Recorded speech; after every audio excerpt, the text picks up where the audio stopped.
اور اگر یہ دجال نہیں ہے تو کہیں ایسا نہ ہو کہ تمہارے ہاتھوں کسی مظلوم کا، کسی معصوم کا قتل ہو جائے اور تمہارے ہاتھ کہیں ایسا نہ ہو کہ ناحق خون سے رنگے جائیں۔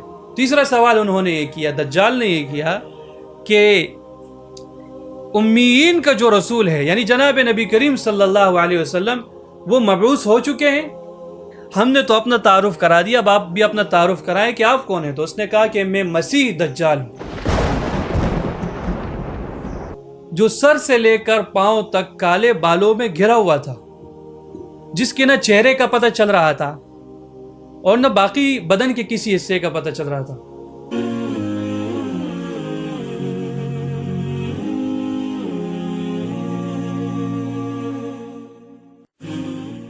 آج کل لوگ دجال کے حوالے سے بڑے کنفیوژن کے شکار ہیں۔ بعض لوگوں نے ابن سیاد کا جو واقعہ ہے اس میں جو بچہ ہے اس کو دجال سمجھ لیا ہے کہ جو دجال آخری زمانے میں آئے گا وہ وہی ابن سیاد ہوگا۔ اور بعض لوگ جو ہیں وہ حضرت تمیم داری رضی اللہ تعالیٰ عنہ والی جو روایت ہے اور ان کا جو ملاقات کا جو سلسلہ تھا، بعض لوگ اسے دجال سمجھتے ہیں۔ یہ جو ابن سیاد کا جو واقعہ ہے، کہتے ہیں کہ یہ ایک بچہ تھا اور وہ عجیب عجیب حرکتیں کیا کرتا تھا اور کبھی کبھار بہت سارے لوگوں کو غیب کی باتیں بھی بتا دیتا تھا۔ تو لوگ جو ہے اس کے بارے میں مختلف قسم کی رائے قائم کرنے لگے اور بہت سارے لوگ یہ بات بھی کرنے لگے کہ وہ جو دجال کے بارے میں جو بات کہی جاتی ہے وہ دجال یہی ہے۔ تو جب جناب نبی کریم صلی اللہ علیہ وسلم کو اس بچے کے بارے میں علم ہوا تو آپ علیہ الصلوۃ والسلام حضرت عمر کے ساتھ اس کی طرف نکل پڑے۔ جب ابن سیاد سے ملنے گئے تو وہ ایک درخت کے نیچے لیٹا ہوا آرام کر رہا تھا اور کچھ گنگنا رہا تھا۔ تو اس کی والدہ نے جب دیکھا کہ آپ علیہ الصلوۃ والسلام تشریف لا چکے ہیں اور وہ اس کے بیٹے کی طرف دیکھ رہے ہیں تو اس نے کچھ آوازیں نکالی، اس والدہ نے ایسی آوازیں جس سے دوسروں کو آپ تنبیہ کر سکتے ہیں، ایسی آوازیں نکالی کہ یہ ابن سیاد جو ہے یہ متنبہ ہو جائے اور جناب نبی کریم صلی اللہ علیہ وسلم کو دیکھ لیں۔ اتنے میں جناب نبی کریم صلی اللہ علیہ وسلم اس کے قریب گئے اور اس سے کہا کہ تم اس بات کی گواہی دو کہ میں اللہ کا رسول ہوں۔ تو ابن سیاد نے آپ علیہ الصلوۃ والسلام سے کہا کہ تم گواہی دو اس بات کی کہ میں اللہ کا رسول ہوں۔ تو حضرت عمر رضی اللہ تعالیٰ عنہ نے فرمایا کہ اللہ کے نبی مجھے اجازت دیجیے۔ آپ سمجھ رہے نا اس بات کو؟ حضرت عمر رضی اللہ تعالیٰ عنہ نے کیا فرمایا؟ وہ اپنے جلال میں آ گئے اور حضرت عمر رضی اللہ تعالیٰ عنہ نے کیا فرمایا کہ اللہ کے نبی آپ مجھے اجازت دیجیے تاکہ میں اس کا سر اتار دوں۔ تو آپ علیہ الصلوۃ والسلام نے فرمایا کہ نہیں، ہرگز تم ایسا نہیں کرو گے۔ اگر یہ دجال ہے، یہ جو بچہ ہے اگر یہ دجال ہے تو اس کو حضرت عیسیٰ علیہ الصلوۃ والسلام قتل کریں گے، اس کو آپ قتل نہیں کر سکتے، کیونکہ اللہ کے ہاں جو قانون ہے اس میں اسی طرح طے ہے کہ اس دجال کو کون قتل کرے گا؟ عیسیٰ علیہ الصلوۃ والسلام قتل کریں گے۔ اور اگر یہ دجال نہیں ہے تو کہیں ایسا نہ ہو کہ تمہارے ہاتھوں کسی مظلوم کا، کسی معصوم کا قتل ہو جائے اور تمہارے ہاتھ کہیں ایسا نہ ہو کہ ناحق خون سے رنگے جائیں۔ اور ایک واقعہ جو ہے وہ حضرت تمیم داری رضی اللہ تعالیٰ عنہ کا ہے۔ تو بعض لوگ یہ ابن سیاد کو دجال سمجھتے ہیں کیونکہ آپ علیہ الصلوۃ والسلام نے بھی اس کے اوپر شبے کا اظہار کیا تھا، تو بعض لوگ اسی شبے کی وجہ سے ابن سیاد کو دجال سمجھتے ہیں۔ لیکن یہ ابن سیاد کو جو دجال سمجھا گیا تھا یہ شبے کی بنیاد پر تھا، حقیقت کی بنیاد پر نہیں تھا۔ پھر بعد میں وہ مسلمان ہوا اور پھر حضرت امیر معاویہ، غالباً حضرت امیر معاویہ رضی اللہ تعالیٰ عنہ کے دور میں جب جنگیں شروع ہوئی تو اس میں غائب ہو گیا۔ تو یہ دجال، یہ جو ابن سیاد تھا یہ تو غائب ہو گیا۔ اور بعض لوگ جو ہے یہ حضرت تمیم داری رضی اللہ تعالیٰ عنہ کا واقعہ ہے کہ ایک مرتبہ وہ کچھ 35-40 آدمیوں کے ساتھ سفر پر روانہ ہوئے، بحری سفر پر روانہ ہوئے اور وہ چلتے رہے، راستے میں طوفان آ گیا یا تیز ہوائیں چلنا شروع ہو گئی، اللہ جانتا ہے کیا واقعہ تھا۔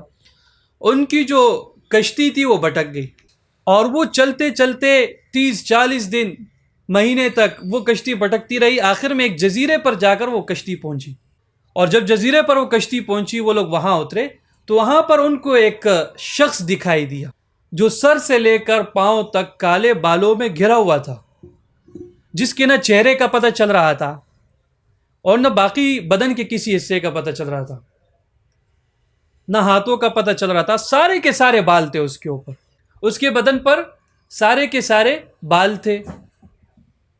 تو حضرت تمیم داری رضی اللہ تعالیٰ عنہ نے ان سے پوچھا کہ تم کون ہو؟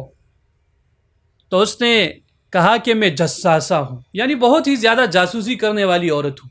تو یہ جو واقعہ ہے یہ حدیث جساسہ کے نام سے بھی مشہور ہے. حضرت تمیم داری رضی اللہ تعالیٰ عنہ نے ان سے فرمایا کہ تم کون ہو؟ تو اس نے جواب میں کیا کہا؟ میں کیا ہوں؟ تو اس نے کہا کہ میں جساسہ ہوں. تو پھر اس عورت نے یا مرد جو بھی تھا جساسہ نے اس سے کہا کہ آپ چلے جائیں، اس فلاں جگہ پر آپ چلے جائیں، وہاں پر ایک شخص ہے جو آپ کا انتظار کر رہا ہے اور آپ سے باتیں کرنے کے لیے بہت ہی زیادہ مشتاق ہے، وہ چاہتا ہے کہ آپ سے کچھ سوالات کرے، آپ اس کے سوالوں کے جوابات دیں.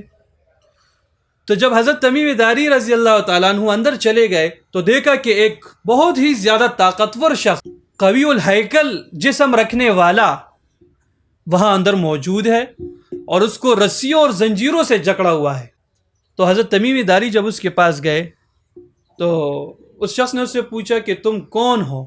تو اس نے اس طرح یہ سارا واقعہ بتایا کہ ہم فلاں جگہ کے رہنے والے ہیں اور ہم اس طرح سفر پر نکلے تھے اور ہمارا جو جہاز یا کشتی جو بھی تھی وہ راستے میں بھٹک گئی اور فلاں جگہ پر آ کر رک گئی، اور ہمیں یہ جساسہ ملی اور جساسہ نے کہا کہ آپ اندر چلے جائیں اور اس شخص سے ملیں. ہم نے تو اپنا تعارف کرا دیا، اب آپ بھی اپنا تعارف کرائیں کہ آپ کون ہیں. تو اس نے کہا کہ میں مسیح دجال ہوں. پھر اس دجال نے اس صحابی سے کافی سارے سوالات کیے. ایک سوال یہ کیا کہ جو فلاں نہر ہے اس کا پانی ابھی موجود ہے یا سوکھ چکا ہے؟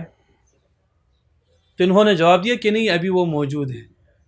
پھر دوسرا سوال یہ کیا کہ یہ جو فلاں درخت ہے، فلاں فلاں علاقوں میں فلاں فلاں جو درخت ہیں، اس درخت کے پل ابھی موجود ہے یا ختم ہو چکے ہیں؟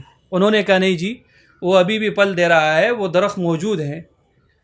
تیسرا سوال انہوں نے یہ کیا، دجال نے یہ کیا کہ امیین کا جو رسول ہے یعنی جناب نبی کریم صلی اللہ علیہ وسلم وہ مبعوث ہو چکے ہیں؟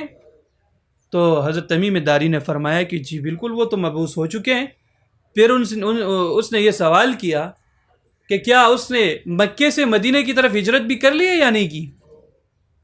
تو حضرت تمیم داری رضی اللہ تعالیٰ نے فرمایا کہ جی ہاں، اس نے مکے سے مدینے کی طرف ہجرت بھی کر لی ہے. تو پھر یہ سوال کیا کہ کیا لوگ اس کے اوپر ایمان لا رہے ہیں یا نہیں؟ اس نے کہا جی ہاں بالکل لوگ اس کے اوپر ایمان لا رہے ہیں. تو اس نے کہا کہ لوگوں کے لیے یہی بہتر ہے کہ وہ جناب نبی کریم صلی اللہ علیہ وسلم پر ایمان لائیں.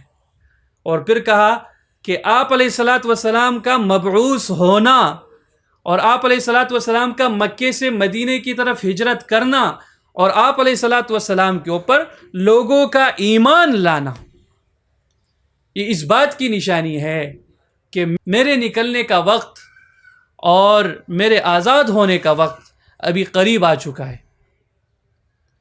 اس کے بعد حضرت تمیم داری رضی اللہ تعالیٰ عنہ وہاں سے نکلے اور مدینہ منورہ پہنچے. آپ علیہ الصلاۃ والسلام کو بتایا کہ میرے ساتھ اس طرح واقعہ پیش آیا ہے. تو جو دجال کا جو تصور پایا جاتا ہے دین اسلام کے اندر، تو اس کی حقیقت یہی حضرت تمیم داری رضی اللہ تعالیٰ عنہ کی جو ملاقات جس شخص سے ہوئی اس کی حقیقت یہی ہے، اور یہ وہی دجال ہے.